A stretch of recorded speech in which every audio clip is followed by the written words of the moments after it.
أشهد أن محمدا رسول الله.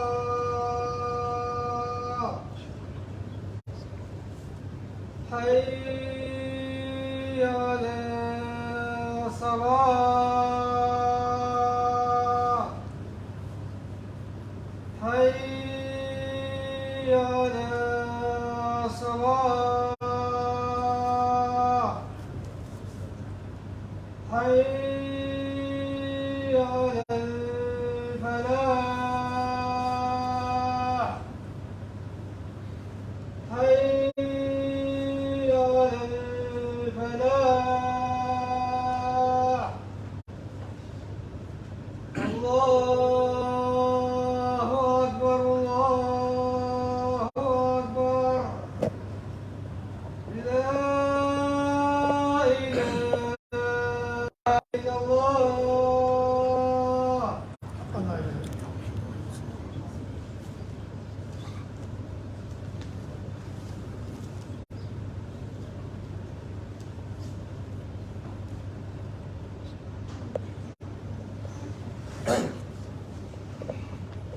الحمد لله رب العالمين. الحمد لله الذي خلقنا وكان له أن لا يخلقنا، والحمد لله الذي خلقنا بشرا وكان له أن يخلقنا حجارة أو شجرا، والحمد لله الذي هدانا إليه وكان له أن يذلنا ويدخلنا النار. وأشهد أن لا إله إلا الله وحده لا شريك له، وأشهد أن محمدا عبده ورسوله بلغ ما أنزل إليه من ربه فلم يكتم منه شيئا، وتركنا على المحجة البيضاء ليلها كنهارها لا يزيغ عنها إلا هالك.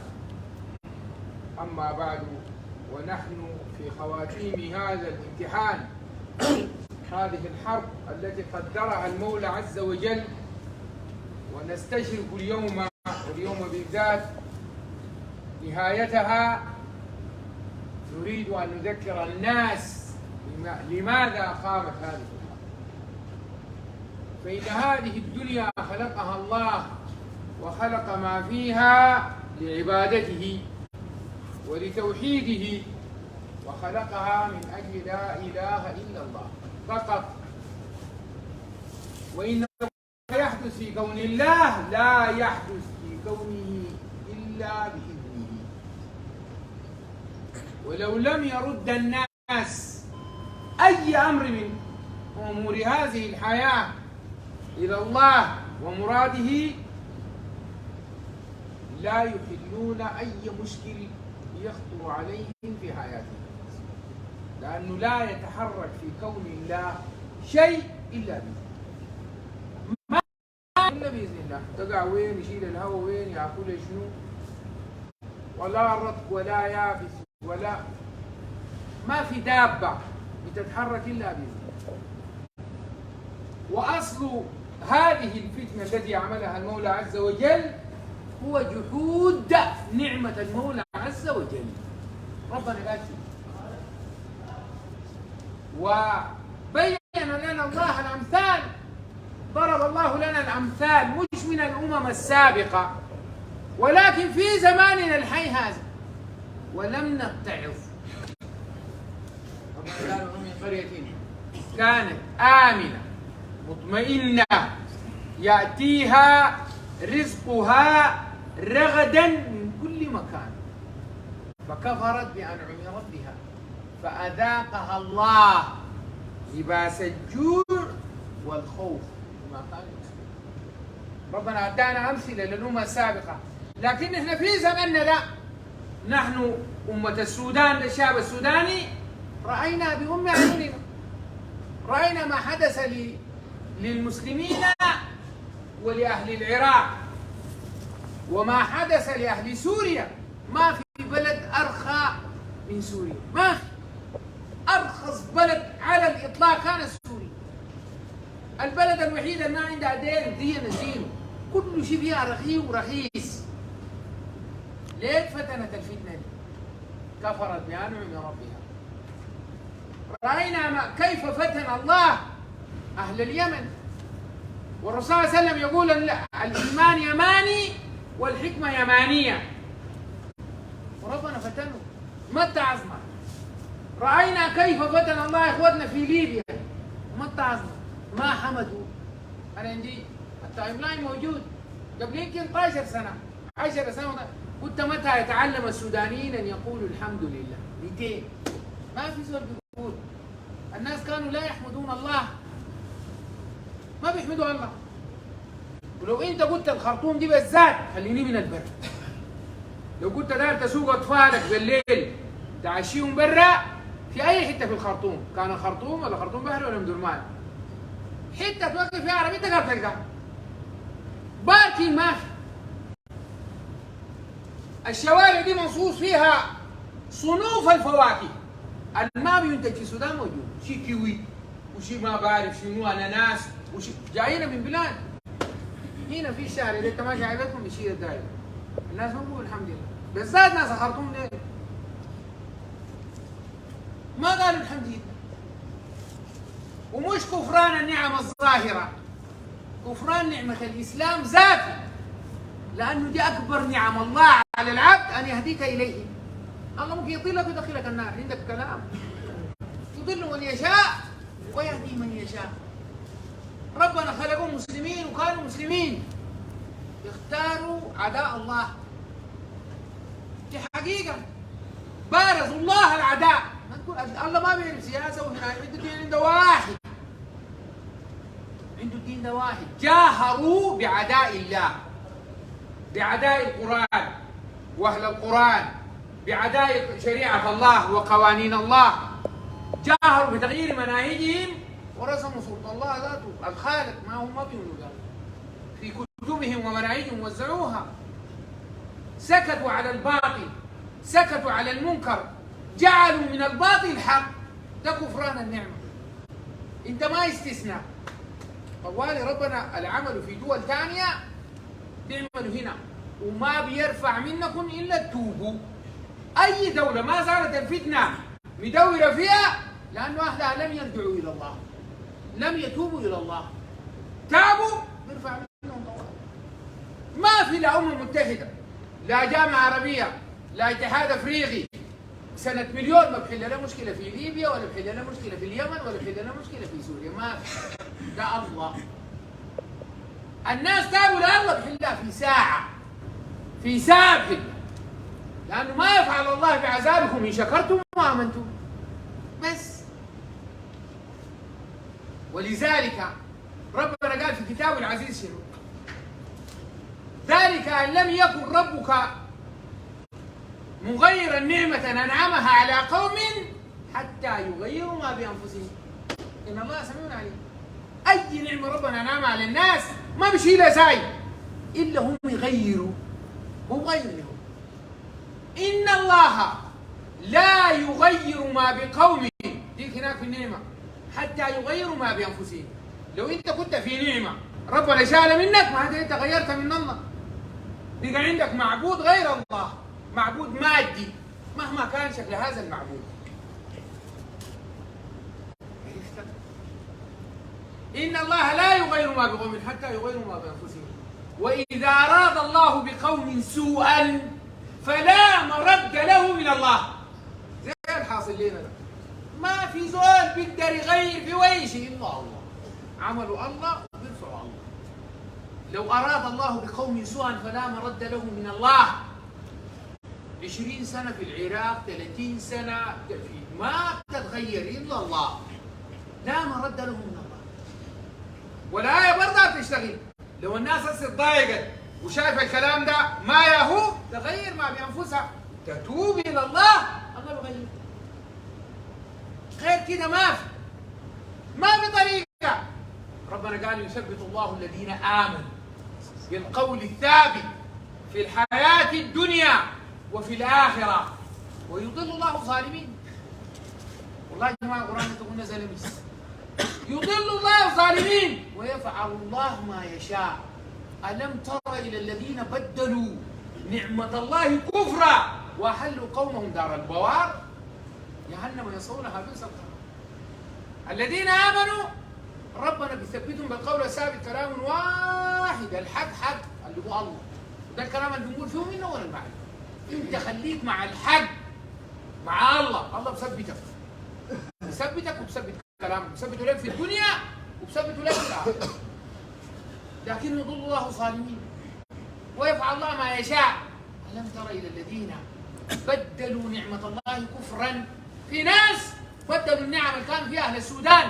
الخرطوم دي كانت أكثر عاصمة أمنا في أفريقيا، ويمكن تكون في الشرق الأوسط، ممكن تكون في الدنيا. لو مشيت كينيا دي بعد المغرب مات لا يخرج أحد من بيته. في كينيا، في جنوب أفريقيا، ما في زول بيمرق من بيته في أفريقيا بعد المغرب.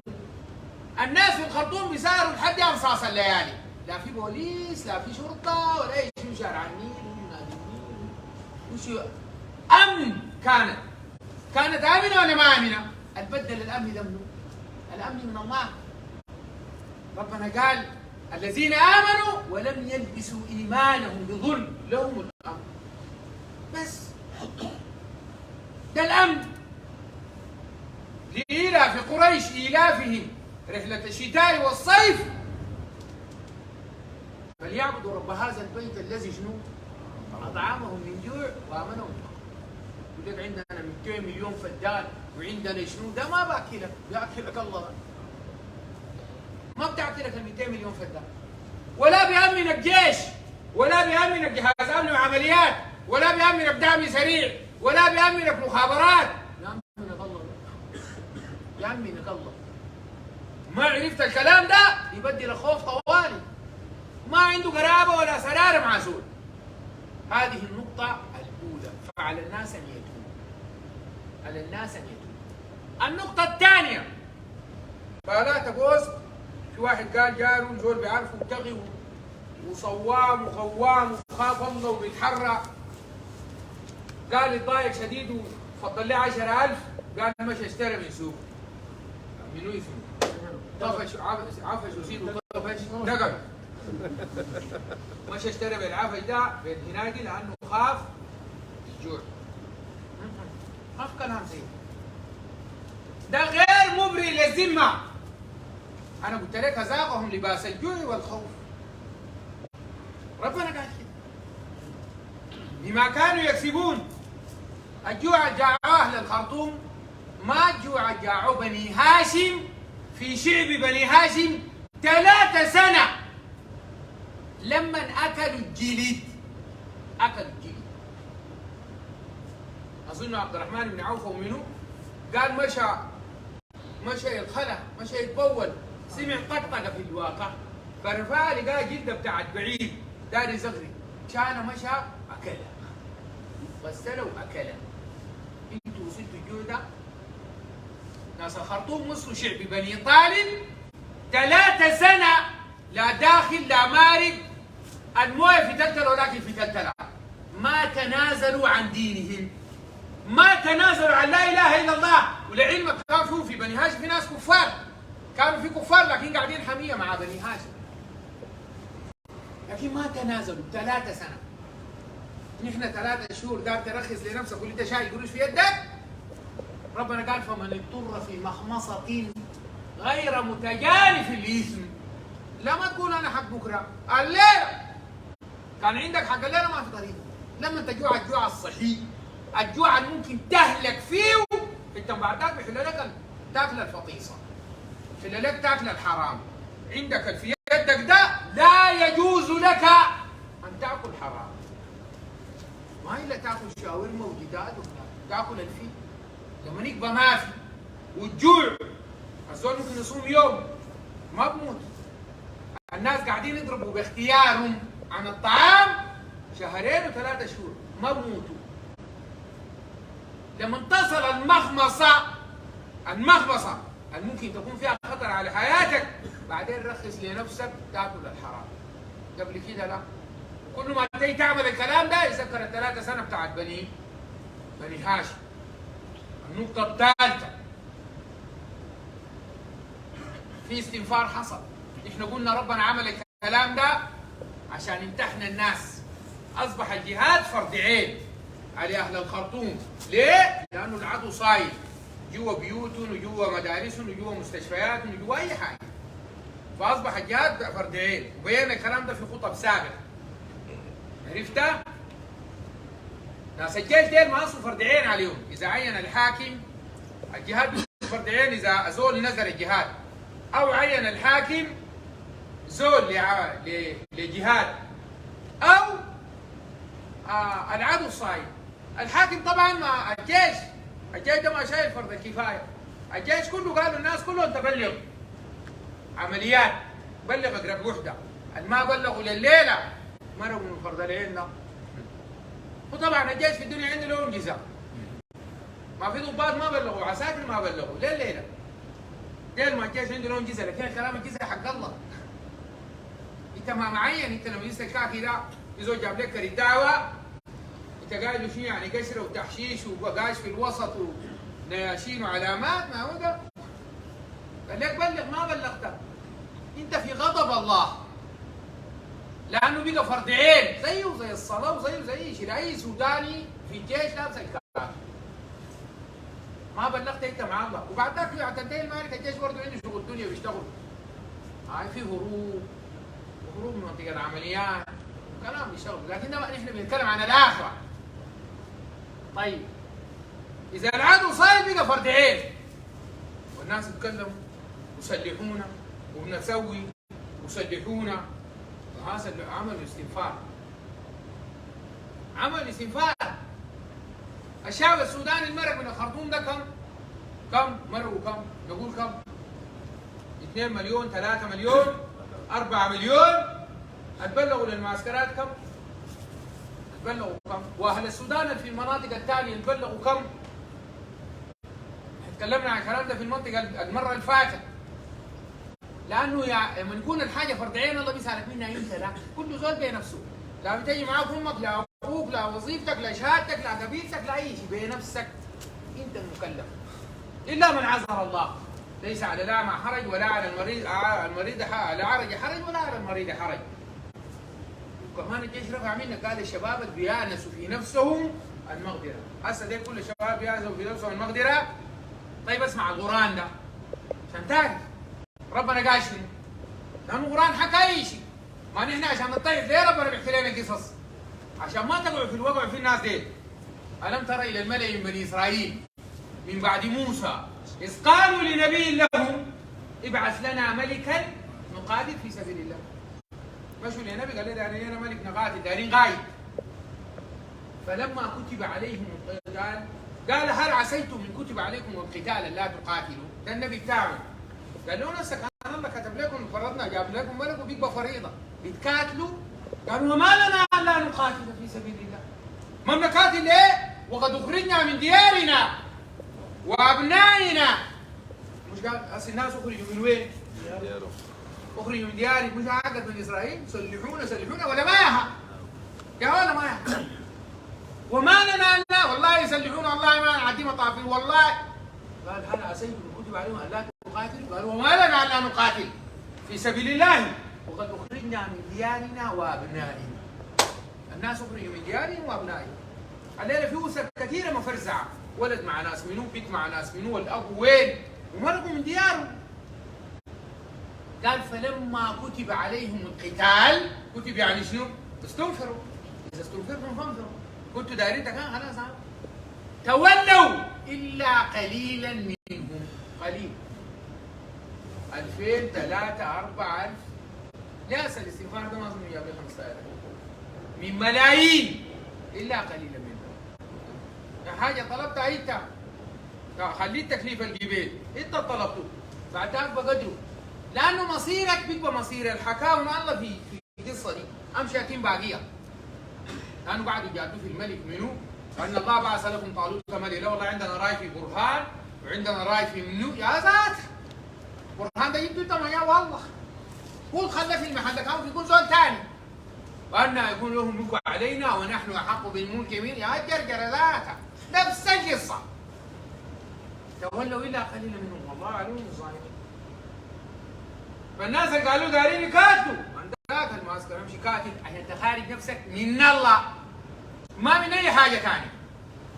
ثم إن هذه الحرب ساوت بين الفقير والغني.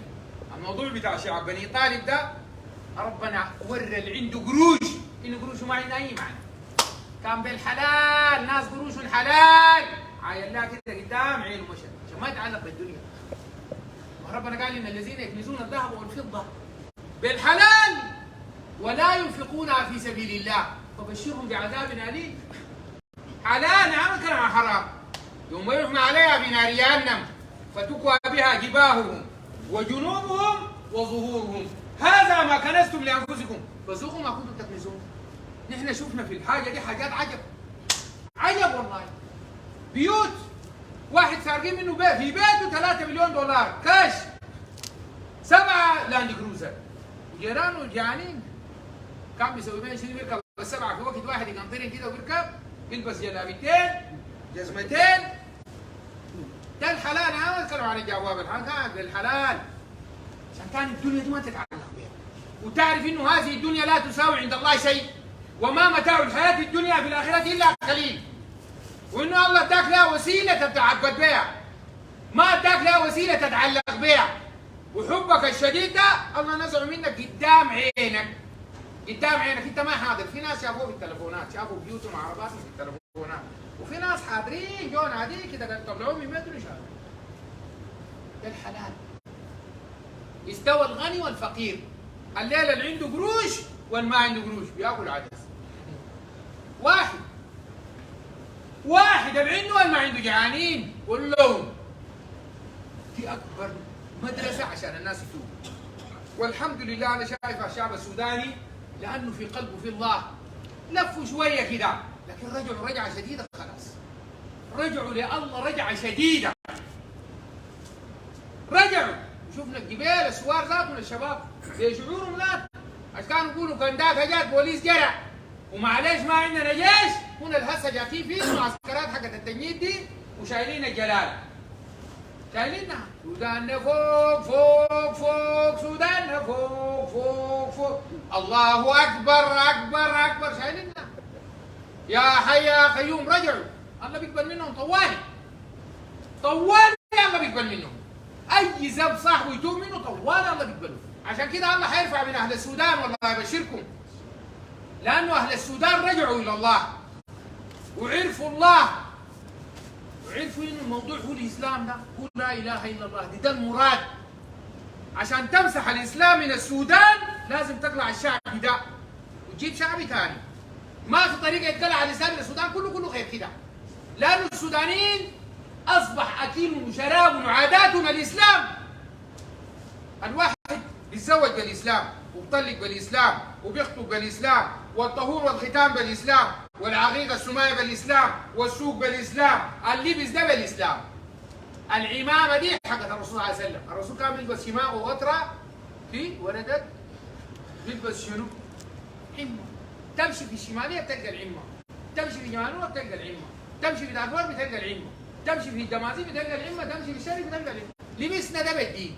اي شيء دين. هنا اعداء اصحاب السبت. طبعا الانقلاب ده التمرد ده حصل يوم السبت. ليه؟ لانه وراه اهل السبت. وراه اهل السبت ذاتهم يوم ذاتهم. هنا اللي حابين النار دي. عشان كده اختاروا يوم السبت. عرفت؟ اهل السبت عارفين انه الاسلام ده ما بيتقلع من السودان الا الشعب السوداني نعيش كله واحد عندهم. والله الشيوعي وانصار السنه والسلفي والصوفي اي واحد عارفين انهم في النهايه الاسلام ده جوا قاعد فيه. لازم يشالوا يجي ناس جداد. عشان كده السودانيين عرفوا الفهم ده وتابوا الى الله. وبشركم الله تاب عليهم ان شاء الله. اقول ما تسمعون واستغفر الله العظيم لي ولكم فاستغفروه انه هو الغفور.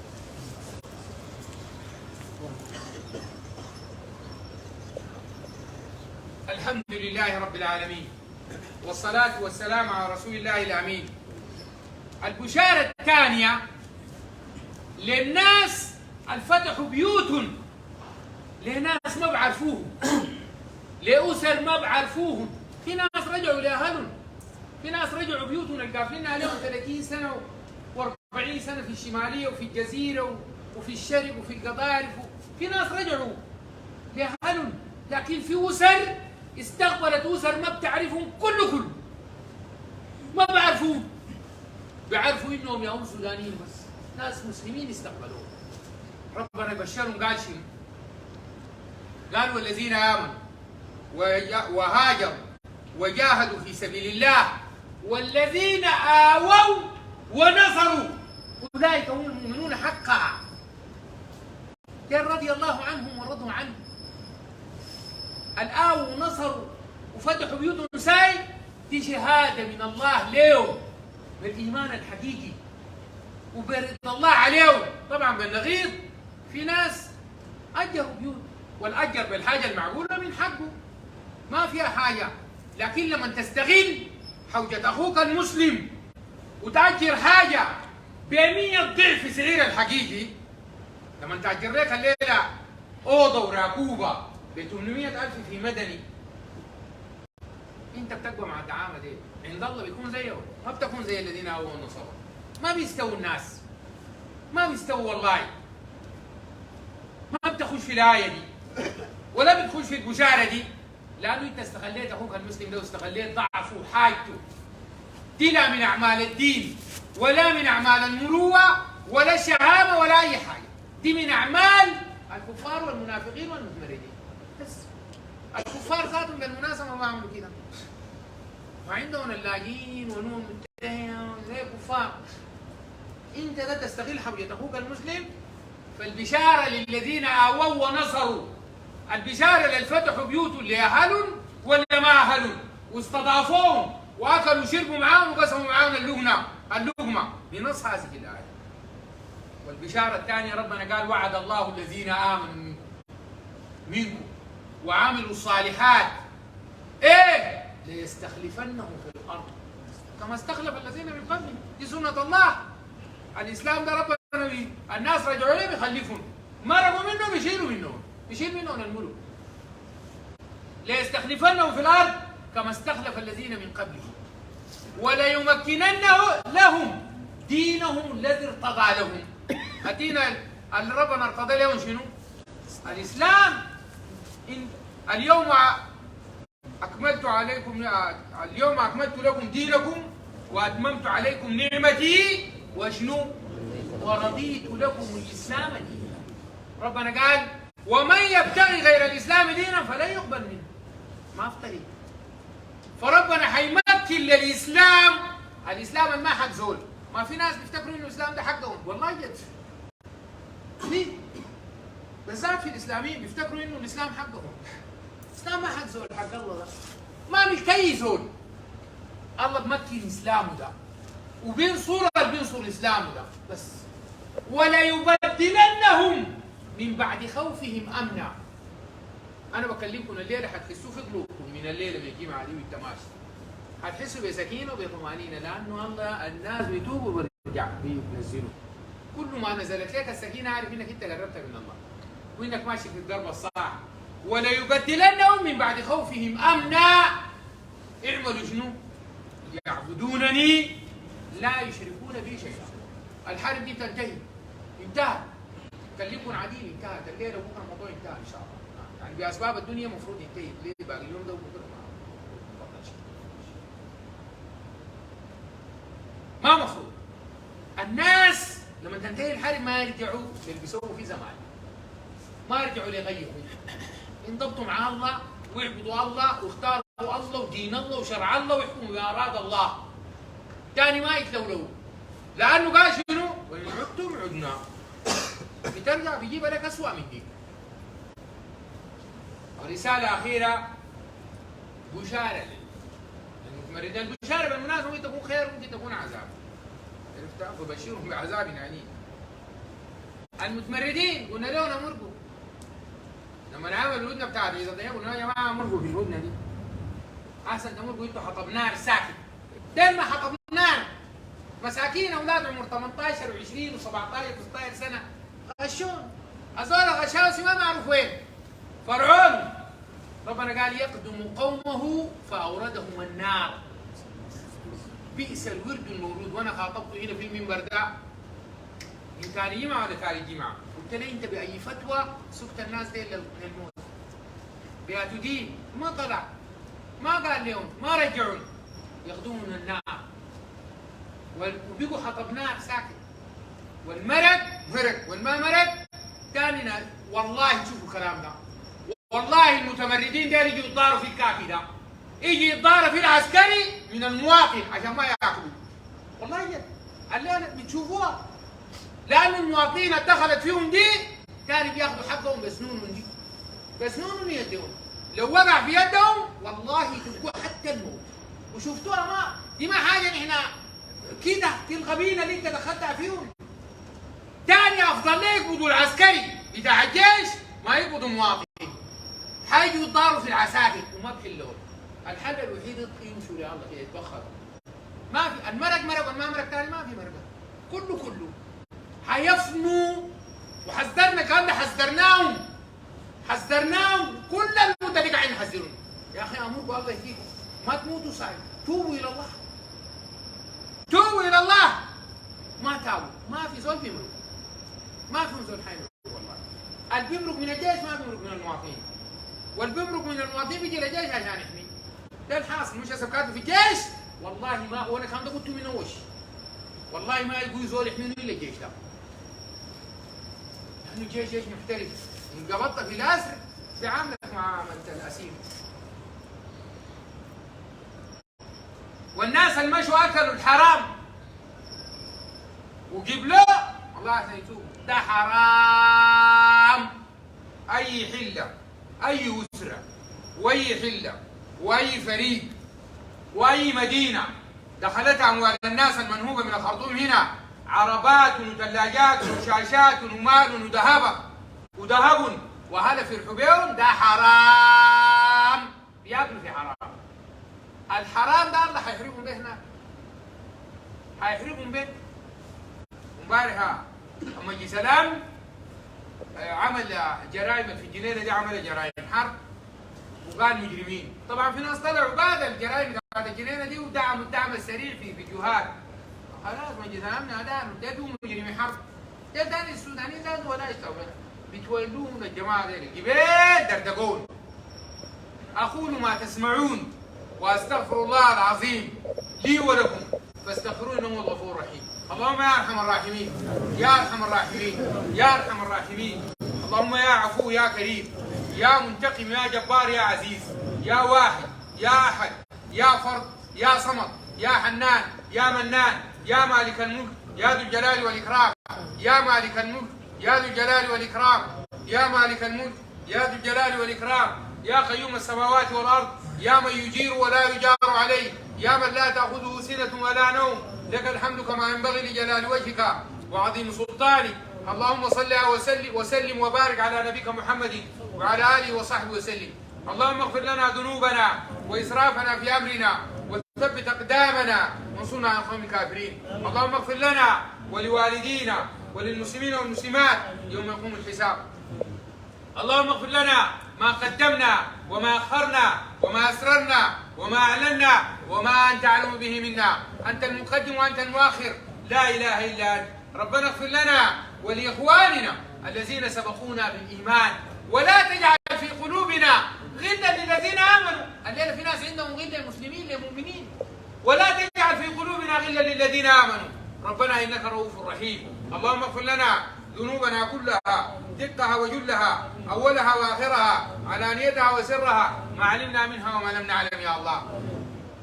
اللهم انا تبنا اليك فتب علينا لنتوب وبدل سيئاتنا حسنات يا الله. اللهم انك عفو كريم تحب العفو فاعف عنا. اللهم اعف عن اهل السودان وشعب السودان وجيش السودان. اللهم اعف عنا يا ارحم الراحمين. اللهم انا نسالك العفو والعافيه. اللهم نصرك الذي وعدت. اللهم انصرنا نصرا عزيزا مؤزرا يا الله.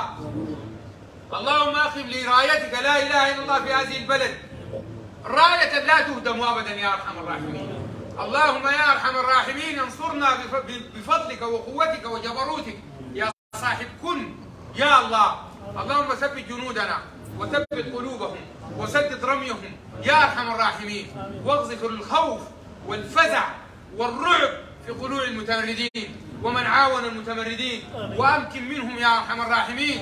اللهم عذبهم بعذاب من عندك وبايدينا واشف صدور قوم مؤمنين واذهب غيظ قلوبهم يا الله. اللهم يا مجري السحاب ومنزل الكتاب وهازم الاحزاب اهزمهم وانصرنا عليهم اللهم احصهم عددا واقتلهم بددا ولا تغادر منهم احدا. اللهم لا تغادر منهم احدا يا الله، لا في الخرطوم لا برا الخرطوم. اللهم اقتلهم وارح الناس من شرهم، واقتل كل من عاونهم ووالاهم وتمرد معهم يا ارحم الراحمين، انك على كل شيء قدير وبالاجابه جدير. سالناك في هذه الساعه، ساعه الاجابه من يوم الجمعه، الا قبلت دعانا. اللهم تقبل دعانا، تقبل قنوتنا، تقبل صلاتنا، ولا تردها علينا برحمتك باسمك العفو. تقبلنا يا ارحم الراحمين يا الله. اللهم احنا على الاسلام ومتنا على الاسلام، وادخلنا الجنه بسلام. ادخلنا برحمتك الجنه، وقنا عذاب النار وعذاب القبر وفتنه المحيا والممات وفتنه المسيح الدجال. اعط كل سائل سؤله فيما تحب وترضى، وصل اللهم وسلم على نبيك محمد وعلى اله وصحبه اجمعين، واقم الصلاه.